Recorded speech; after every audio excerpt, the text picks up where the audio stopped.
Welcome, Financial Planning World. This is Dan Davis, co-founder.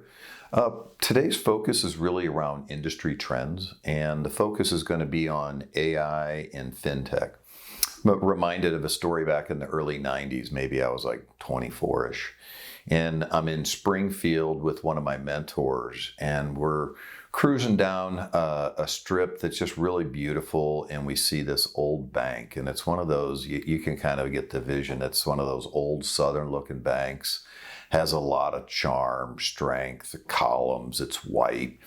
And we get to talking, and he's telling me how the whole top floor is vacant and has been vacant now for about 5 years, and we're talking about why. And he's talking about the disruption of technology. And in this particular case, the people who used to work up there were the people who were working on the calculators and the little financial devices to tabulate things. And at this particular point, machines have been able to do that. And so now it hasn't replaced humans at the bank. They're still there. There's just a lot fewer of them. And the speed of what's happening and the productivity of what's happening is just reducing the number of humans that are required. And I think that's kind of the epitome of technology. If you take a look at theme over and over again, as technology comes in, it disrupts an industry. It increases the speed, increases the efficiency, and vastly increases productivity. I believe that's essentially what's going to happen with AI Fintech. It's the key thing is where is that going to happen in our industry? When? What's it going to disrupt? Who are the people who are the little bean counters that are going to be no more? And the answer is no one really knows.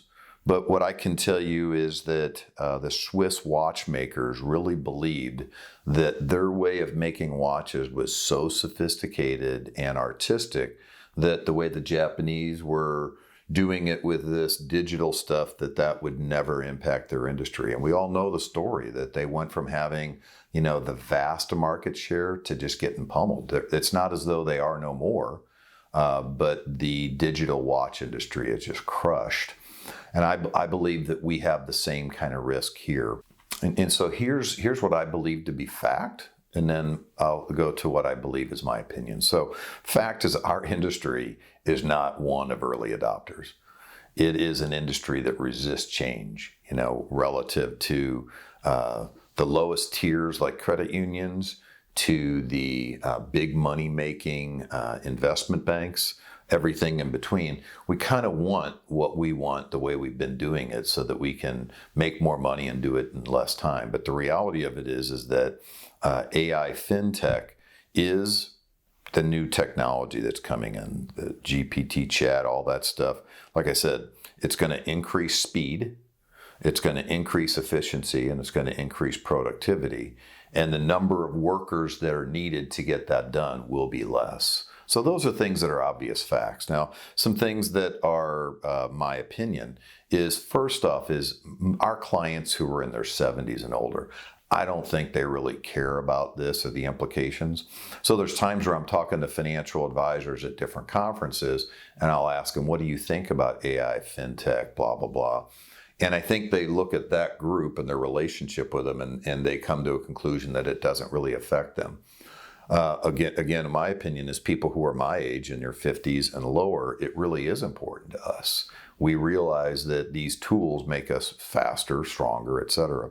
So I don't believe that it's going to replace advisors and there's going to be just this robo platform that people go to for everything they need. There's just too little relationship. But I do think you're going to have these super advisors and these super advisor teams that are equipped almost like robo advisors, but from a standpoint, like you watch some of these sci-fi things where you see this military guy that's got this armor suit that makes him this super transformer where he's able to actually have rockets and all kinds of machine guns coming out of his armor. Well, it's a little far-fetched to visualize from a standpoint of what we do. Imagine going back to 1988 when I did my first financial plan. The way I gathered the data from the client was no different than what it is right now. But then I literally manually inputted that into a little book. I mailed that book off. 10 days later, that came back. And normally there'd be at least one thing I had to change, send it back, get it back about a month from the first meeting with the client to the second meeting. Now, as you know, you can gather that data, input it right while they're there, and start to talk about blueprint and rough draft type of stuff. I was having a conversation with a AI specialist that basically does this data gather, that from the data gather, verbally it gets inputted. And candidly, I thought the result of it was garbage. But if you take a look at that being like a 1.0 version, the 2.0 version will be better, the 3.0 version. When you get to that 5.0 version, it's amazing to think about how financial planning will be happening. So I think that when you take a look at how AI is being used in research, where it can just tackle mountains of data and articles and then streamline it down to summarize it, pick the essence of a few of the top articles so that you can have a bite-sized reality from a mountain of data. I believe that that will happen so that advisors and ultimately consumers can receive information. They're still going to need the relationship and the advice, but the way that that's going to be distributed and harnessed is mind-boggling to me to think about. It's amazing when you think about the great minds who are working on AI right now, not necessarily the fintech part, but you look at MIT, you look at Google DeepThink, you look at the military, and the list is long of phenomenal intelligence that's putting together really right now directed towards science and military. But it's coming to our industry. Is it 2 years from now? I don't really know. No one has a sense of it. But I believe that 2 years from now, we'll be where they are now.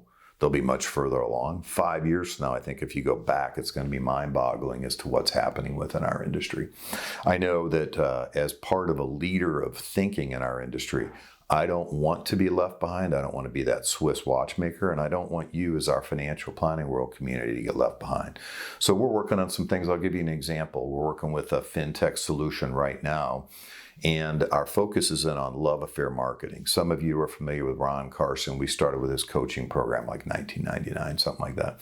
And love affair marketing is the way that you touch your top clients systematically, but personally. And the solution that we've put together saves my back office, just on my part for my clients, not even firm-wide, just my team. For the clients that I'm doing love affair marketing is 8 hours a week. When I factor that into human resource cost time, it's about $2,000 a month. So call it $24,000 a year. So again, it's doing things and it's learning, it's speeding up the process so that they can do more with less. So, I would just encourage you to be thinking about what are your thoughts on what this is going to do to you, to your office. If this is something that's of interest to you, I'd like you to come alongside with Financial Planning World to be part of the design of this so that we can make sure that the shape, the disruption, that we're leading it, not being tumbled by it. You can go to financialplanningworld.com. You've got a way to schedule appointments on there. Reach out, touch base with me. We'll talk more. It could be something as simple as, how are we using this software, and is it available to your office? The answer would be possibly. The other is how could you be involved in giving us input from your practice as to how this might be something that increases your efficiency, productivity, et cetera, and helping you serve your clients. So much more to this topic. I'm sure we'll have a couple more videos on it, but I wanted to share this with you today. Thank you very much for your time. Really appreciate it. Have a great day.